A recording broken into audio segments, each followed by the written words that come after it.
Ever wonder if the Incas were really the first great civilization in South America? While the Inca Empire got much attention, it came after a series of powerful, advanced civilizations that built impressive cities and crafted intricate belief systems. These empires, like the Moche, Tiwanaku, and Chachapoya, created entire worlds of their own and then disappeared, almost like they were erased.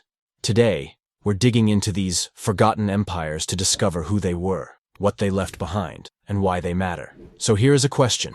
Why are we exploring the lost civilizations of South America? Ancient South America isn't just about the Incas.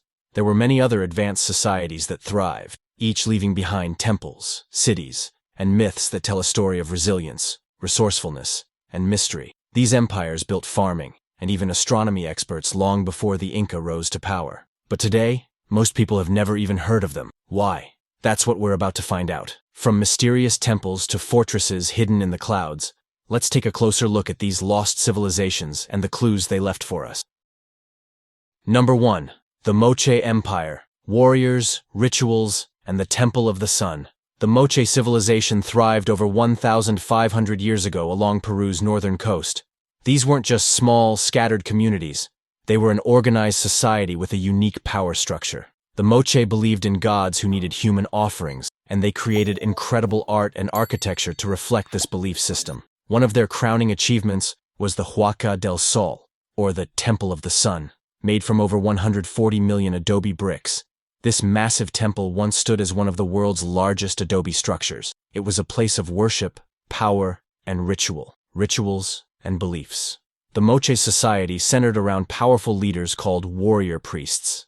They didn't just lead battles or handle political matters, they also controlled the religious aspects of the Moche world. Rituals were a big part of their culture, many of which involved human sacrifices. In their artwork, particularly on pottery, you can see scenes of battles, prisoners, and offerings. They believed these rituals kept their world in balance, and by making offerings to their gods, they could keep nature's forces under control. The decline of the Moche. But then came a series of natural disasters.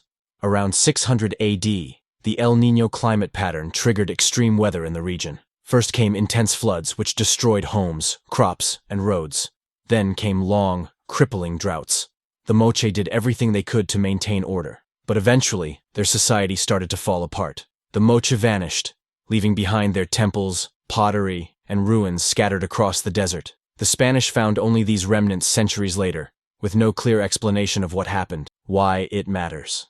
The story of the Moche is a powerful reminder of how even the most organized societies can be vulnerable to natural forces.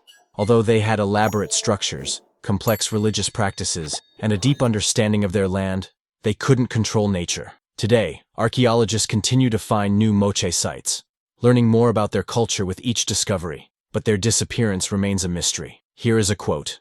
The Moche didn't just build temples. They created a world that revolved around faith and ritual, one that even nature itself couldn't sustain forever. Part 2. The Tiwanaku Empire, the ancient engineers of the Andes. Now, let's head up into the Andes Mountains, where the Tiwanaku civilization built its empire around 500 AD, near Lake Titicaca. This wasn't just any location.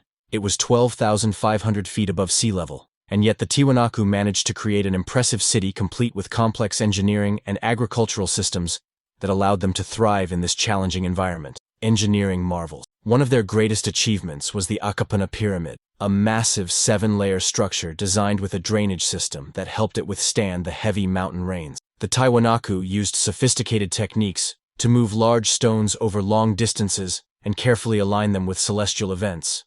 They were expert astronomers, using their buildings to track the movements of the stars and mark seasonal changes. This knowledge helped them farm successfully in a place where growing food wasn't easy. Myths and beliefs. For the Tiwanaku, Lake Titicaca held deep spiritual significance. They believed it was the birthplace of the world, a place where gods first created life. Many of their buildings and statues were dedicated to these beliefs. The city of Tiwanaku is filled with monoliths, giant stone statues with somber expressions.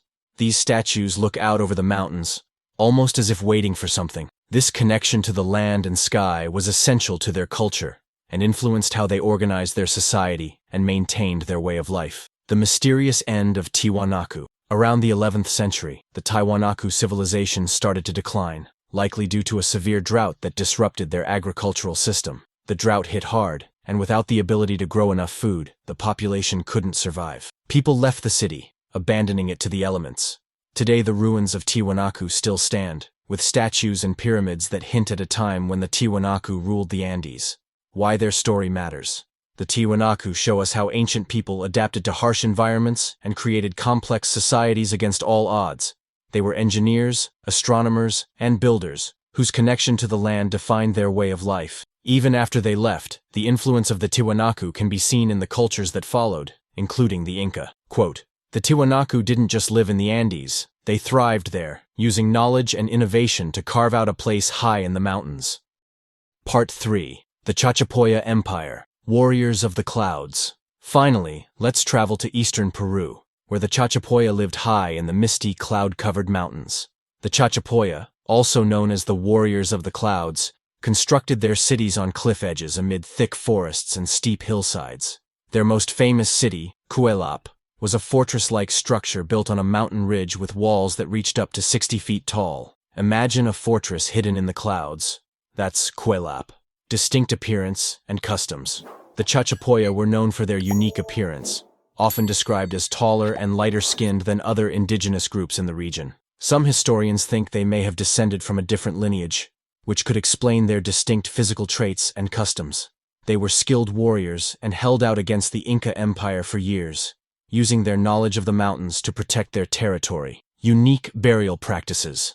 One of the most fascinating things about the Chachapoya was their approach to burial. They mummified their dead and placed them in caves or cliffside tombs, where the bodies were so well preserved that many still had skin and hair intact. These mummies reveal a lot about the Chachapoya, showing us their beliefs about death, their connections to their ancestors, and their traditions. By preserving the bodies, they believed they were maintaining a bond with the spirits of their ancestors. Their fall, after the Inca conquest. The Chachapoya's resilience eventually wore down when the Inca Empire conquered them. Shortly after the Spanish arrived, diseases like smallpox spread quickly, devastating the Chachapoya population. The combination of conquest and disease left their communities fragmented. Today, the remnants of their cities and tombs remain hidden in the mountains, a reminder of their fierce resistance and unique culture. Why their story matters.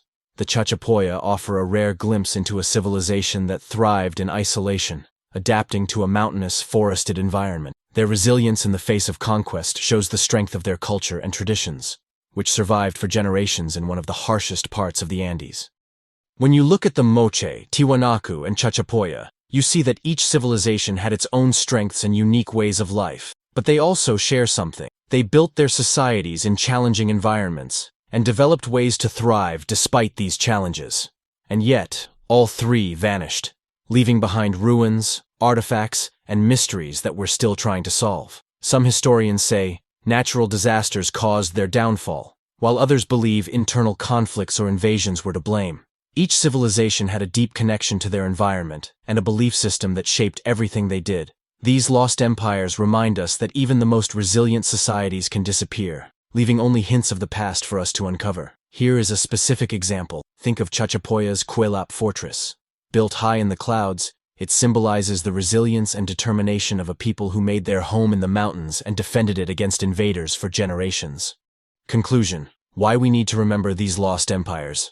The Moche, Tiwanaku, and Chachapoya were powerful civilizations, each with their own unique way of life. They adapted to the land, developed beliefs and rituals, and built incredible structures. But despite their achievements, they disappeared, and their stories were almost lost to history. These civilizations remind us of how much we still don't know about the past, and how important it is to keep searching for clues. They challenge us to consider what defines a civilization, how societies adapt to their surroundings, and why some survive while others vanish. The ruins of these empires are more than just stones and statues. They're a window into lives, cultures, and worlds that have almost disappeared. Subscribe for more deep dives into history's hidden stories.